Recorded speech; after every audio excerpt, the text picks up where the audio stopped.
Domar შედგა შეთანხმება მთავრობას მოსახლეობასა და შეპესე აჭარისწყალ ჯორჯიას შორის. ხულოში ჰესის მშენებლობის საკითხთან დაკავშირებით სამმხრივი შეხვედრა 3 საათს გაგრძელდა. მოსახლეობის მიერ მემორანდუმში შეტანილი ცვლილებების ნაწილი მშენებელმა კომპანიამ არ დააკმაყოფილა, რამაც ადგილობრივების უკმაყოფილება გამოიწვია. გაფორმდება თუ არა დოკუმენტი მას შემდეგ გადაწყდება, რაც მხარეები ხუთივე სოფლის მოსახლეობაში შეხვდებიან. მაღალმთიან აჭარაში ჰესის მშენებლობის მოწინააღმდეგე 6 სოფლის წარმომადგენლები ხელისუფლებასა და ჰესის მშენებარე კომპანიას დამატებით მოთხოვნებს უყენებენ. ჰესთან ახლოს მდებარე სოფლებს დაუწესდეთ ელექტროენერგიაზე დაბალი ტარიფები.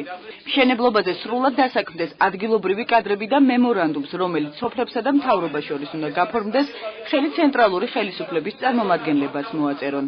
ადგილობრივ მოსახლეობას გადაეცეს უბრალოდ დენი ან ნაკლები ტარიფით, რაზეც კონკრეტულად უარი განაცხადეს, თუმცა არ შედის მათ კომპეტენციაში.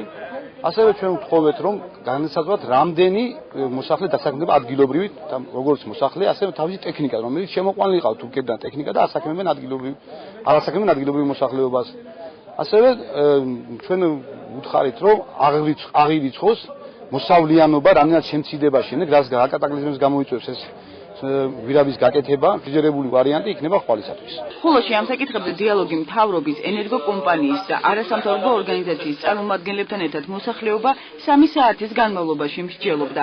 შედეგები ასეთია: ელექტროენერგიის ტარიფების რეგულაციის კომპეტენცია მუშა ჯგუფს არ აქვს, ყველა ადგილობრივის დასაქმება კი მშენებლობაზე შეუძლებელია. ჯერჯერობით არაფერზე არ შევთანხმებული ვართ, ეს არის მუშა პროცესი. ჩვენ ახლა პირველი შეხვედრაა, ეს მეორე შეხვედრაა ჩვენი. ადრე იყო მონახაზები რაღაც კონტურები წინა შეხვედრაზე. ეს ამოიტანეს ერთგვარი ხელშეკრულების მონახაზი, კიდევ უფრო დაზუსტებული ჩვენი მოთხოვნების საფუძველზე, ჩვენ რაღაც მოსაზრებები რო გქონდა ჩვენ. შევჯერდებით ამაზე, აქ გავივლით იურიდიულად, შევჯერდებით, გავითანთ კვლავ მოსახლეობას გავაცნობთ. შეიძლება თუ მიიღო, ხალხმა თუ მიიღო თავარი ეგ არის. ჩვენ წარმომადგენლები ვიყავით. აჭარის მთავრობაში კი ფიქრობენ, რომ გამოსავალი მოიძებნა და მემორანდუმი ხულოს 6-ვე სოფელთან მალე გაფორმდება.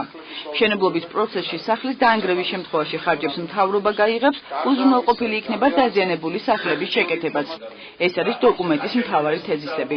ძირითად ნაწილზე მემორანდუმის შეთანხმებები იქნა მიღწეული, ასევე შევთანხმდით, რომ მემორანდუმები უშუალოდ სოფლებთან გაფორმდება ინდივიდუალურად, სოფლების მოთხოვნები ამ მემორანდუმებში გონივრულობის და შესაძლებლობის ფარგლებში იქნება ასახული. კომპანია აჭარისწყალი ჯორჯიაში კი ამბობენ, რომ მოსახლეობასთან წინა სამუშაო შეხვედრის დროს წამოყენებული საკითხები თითქმის სრულად აისახა დოკუმენტში.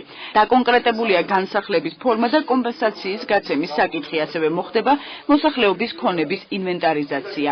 კომპანიას აქვს თავისი ვალდებულებები აღებული გარემოსდაცვის სამისოდომი, აღებული იმ ნებართვებით, რომელიც ჩვენ მივიღეთ, აქედან გამომდინარე, ჩვენ მაქსიმალურად შევეცდებით, რომ ის მოთხოვნები, რაც მოსახლეობის მიერ არის გაჟღერებული, მათ უპასუხოთ. მთავრობას, მოსახლეობასა და კომპანიას შორის მოლაპარაკებებს მესამე სექტორი კურირებს. არასამთავრობოები ფიქრობენ, რომ პროცესი წინ მიიწევს და შეთანხმება პრაქტიკულად მიღწეულია, თუმცა კონსულტაციები ისევ გრძელდება. აი ამ სოფლების მიერ დასმული საკითხები, ამ შენიშვნები, რომელიც ამ ტექსტთან დაკავშირებით, დოკუმენტთან დაკავშირებით არსებობს, ეხლა უკვე მოხდა შეთანხმება, რომ მთავრობა, კომპანია და თითოეული სოფლის წარმომადგენლები ცალკე განიხილავენ თითოეულ საკითხს და შეთანხმებიან კონკრეტულ საკითხებზე. შეხვედრის შემდეგ მთავრობის წევრები სოფლების დიოკნისესა და გელაძეების წარმომადგენლებს შეხვდნენ. ხვალ იგეგმება დანარჩენი 4 სოფლის წევრებთან ინდივიდუალური შეხვედრები. კვირის განმავლობაში კი იურიდიული დოკუმენტი უნდა შედგეს, რომელიც ძალაში იმ შემთხვევაში შევა, თუ კი მას ხელს ყველა მხარე მოაწერს.